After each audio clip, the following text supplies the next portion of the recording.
My parents threw all my stuff on the driveway and used a bullhorn to announce they were kicking me out. The whole street watched and cheered. 4 weeks later, my phone exploded with 30 calls every minute. I pulled up to my parents' house after a 10-hour shift and saw my clothes scattered across the concrete. My mattress was leaning against the mailbox. Boxes were ripped open with my stuff falling out of them. My mom was standing by the garage holding a bullhorn. The second I stepped out of my truck, she raised it to her mouth and said, "Attention everyone, we're finally kicking out our 26-year-old deadbeat son."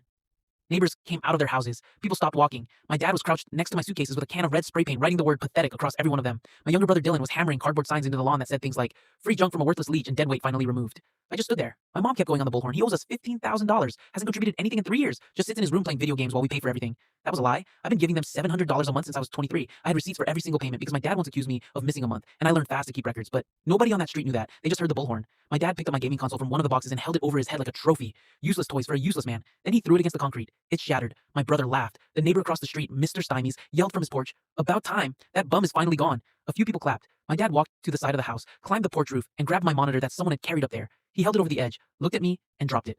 It hit the driveway and exploded into pieces. More clapping. Someone across the street whistled. A lady walking her dog stopped and said, "Good riddance." She didn't even know me. My mom pointed the bullhorn at me. "Anything to say for yourself?" I didn't yell. I didn't argue. I just started picking up what survived and putting it in the bed of my truck. Clothes with tire marks on them. A broken picture frame with a photo of me and my grandma. Books with the spines bent. My brother kicked a box toward me. "Hurry up. Nobody wants to look at you." It took me 20 minutes to load everything. The whole time, people watched. Some recorded on their phones. My mom narrated the whole thing through the bullhorn like it was a show. When I shut the tailgate, I looked at all of them. My mom, my dad, my brother, the neighbors, the people just passing by who decided this was entertainment. I said, "This isn't over. You'll regret this." They all howled. My dad crossed his arms and said, "What could you possibly do? Failure." I drove away without saying another word.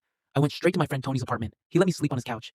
That first night, I sat in his kitchen and went through everything I had. My phone, my records, my bank statements, 3 years of $700 payments. Every single one sent through an app that timestamped and logged the transfer. $25,200 total, all to my dad's account. On top of that, I've been the one who set up their home business 2 years ago. My dad ran a small contracting operation, and I built his website, managed his books, handled his invoicing, filed his taxes. He told everyone he did it himself. I also knew that he'd been writing off my payments as rent from a tenant on his taxes, while simultaneously claiming me as a dependent. You can't do both. I didn't go to a lawyer. I didn't post anything online. I didn't call anyone in the family. I just went quiet for 4 weeks. Didn't post anything. Didn't vent to anyone. Didn't cry about it. I just sat on that couch every night with my laptop and did 3 things. First, I filed an amended return with the IRS removing myself as his dependent since I clearly wasn't one. Second, I reported the false deductions on his business taxes using the records I had. Third, I contacted every single client whose invoices I'd managed and let them know that the person handling their accounts was no longer with the company and that they should verify their records. I didn't lie. I didn't exaggerate. I just told the truth to people who deserve to know it.